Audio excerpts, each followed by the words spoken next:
Belum pernah terjadi sebelumnya. Kini di Gedung Putih mereka ingin berbicara lagi dengan Presiden Rusia. Utusan khusus Donald Trump, Stephen Witkoff, dan Jared Kushner kembali ke Moskow untuk ketujuh kalinya guna bertemu Vladimir Putin. Utusan Trump di Gedung Putih ingin menunjukkan kepada Putin rencana perdamaian yang dibuat Ukraina dan Amerika Serikat pada akhir Desember. Kabarnya setelah peninjauan awal, Kremlin ingin mendiskusikan rencana perdamaian itu secara langsung dengan pihak Amerika. Dan konon inilah alasan serangan Oreshnik ke Lviv. Putin berusaha menakut-nakuti Barat, namun tampaknya gagal. Uniknya, ini terkait jaminan keamanan Ukraina di masa depan. Di Eropa, Uni Rusia menyiapkan utusan khusus yang mungkin akan ke Moskow untuk bertemu Putin.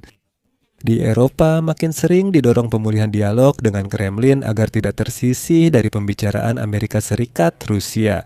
Pada saat yang sama, di Prancis dan Inggris menyatakan bahwa mereka siap mengirim pasukan mereka ke Ukraina, tetapi hanya jika Amerika Serikat juga mendukung format keamanan seperti itu. Sementara itu, di London mereka menemukan solusi soal pahlawan. Di London, mereka mengusulkan untuk menyita kapal tanker minyak Rusia dan menjual minyak tersebut, lalu hasil penjualannya langsung diberikan kepada Kiev.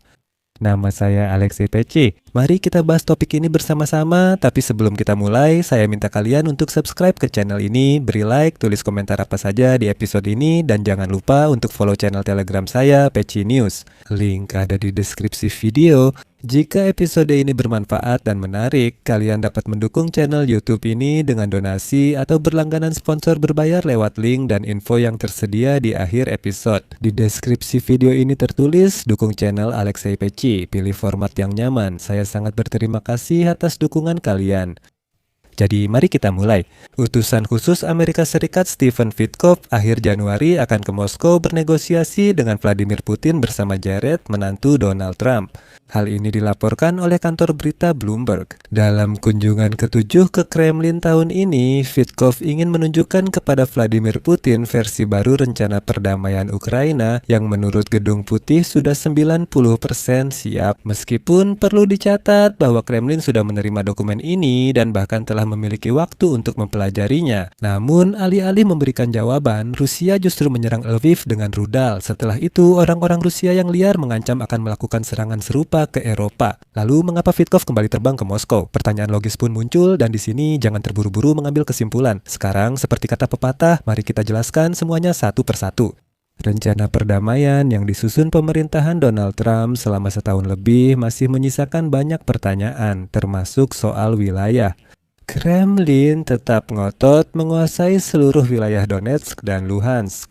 Sementara itu, Kiev menginginkan pembekuan garis depan dan pembentukan zona penyangga dengan penarikan pasukan Rusia maupun Ukraina. Moskow juga secara tegas menentang penempatan pasukan NATO di Ukraina, yang seharusnya menjadi elemen kunci dalam jaminan keamanan dari Barat.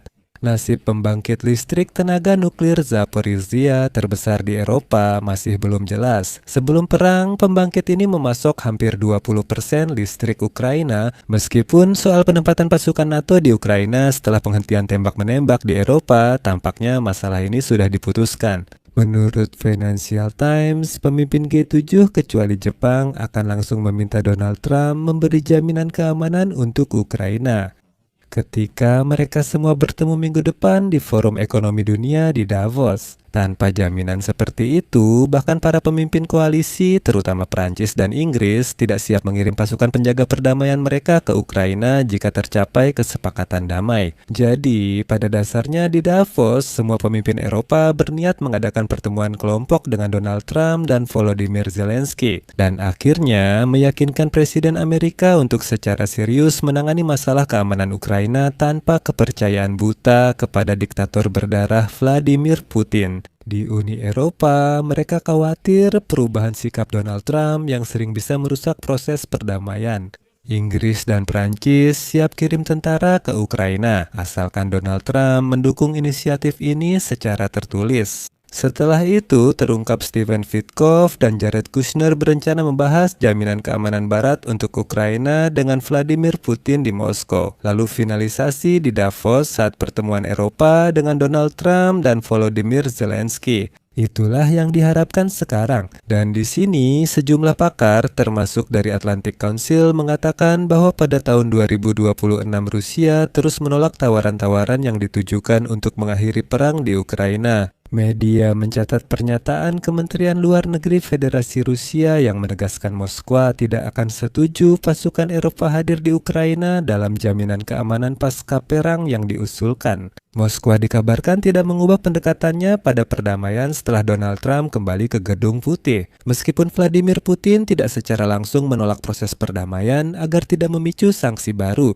namun ada banyak tanda bahwa Kremlin tidak siap untuk benar-benar terlibat dalam upaya diplomatik. Moskwa tidak mengubah pendekatannya terhadap perdamaian.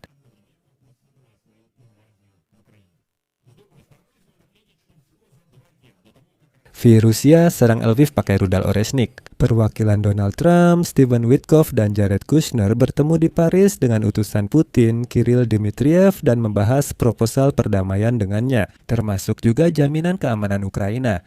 Kirill Dmitriev sudah lama menyampaikan rencana ini ke Kremlin kepada Vladimir Putin, dan kini Witkoff dan Kushner terbang ke Moskow untuk mendengar langsung posisi Putin.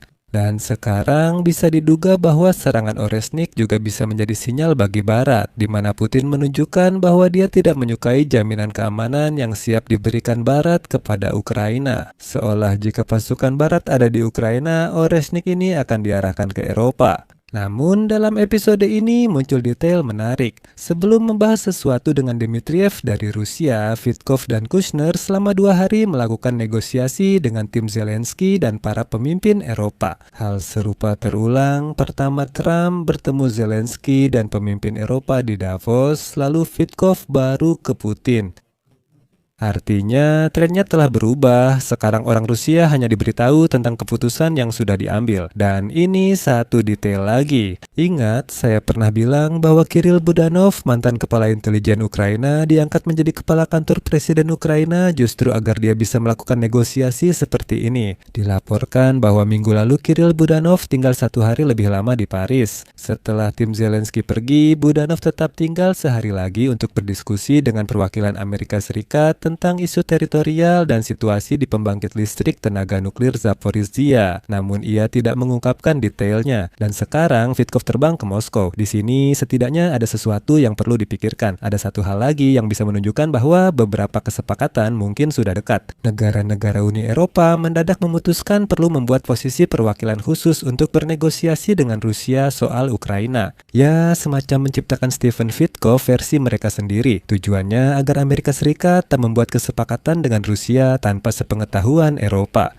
Pendukung gagasan ini yakin perwakilan khusus Uni Eropa di perundingan dapat mempertahankan posisi penting, termasuk keanggotaan Ukraina di NATO. Dan sudah ada calon untuk posisi ini, misalnya perwakilan khusus Uni Eropa bisa saja menjadi Presiden Finlandia Alexander Stubb. Di Italia, mereka mengusulkan agar mantan Perdana Menteri dan mantan Kepala Bank Sentral Eropa Mario Draghi dipertimbangkan. Dan di sini saya ingin mencatat bahwa sebelumnya Presiden Prancis Emmanuel Macron dan Perdana Menteri Italia Giorgia Meloni secara terbuka menyerukan untuk membuka saluran diplomatik dengan Presiden Rusia Vladimir Putin. Emmanuel Macron menegaskan Uni Eropa perlu ikut serta secara parsial dalam negosiasi antara Washington dan Moskow, didukung juga oleh Perdana Menteri Italia. Jadi sekarang Eropa berusaha menjadi bagian langsung dari negosiasi tersebut. Sementara itu, Inggris bersiap mengikuti contoh Amerika dengan menangkap kapal tanker minyak Rusia dan kemudian menjual minyak Rusia tersebut.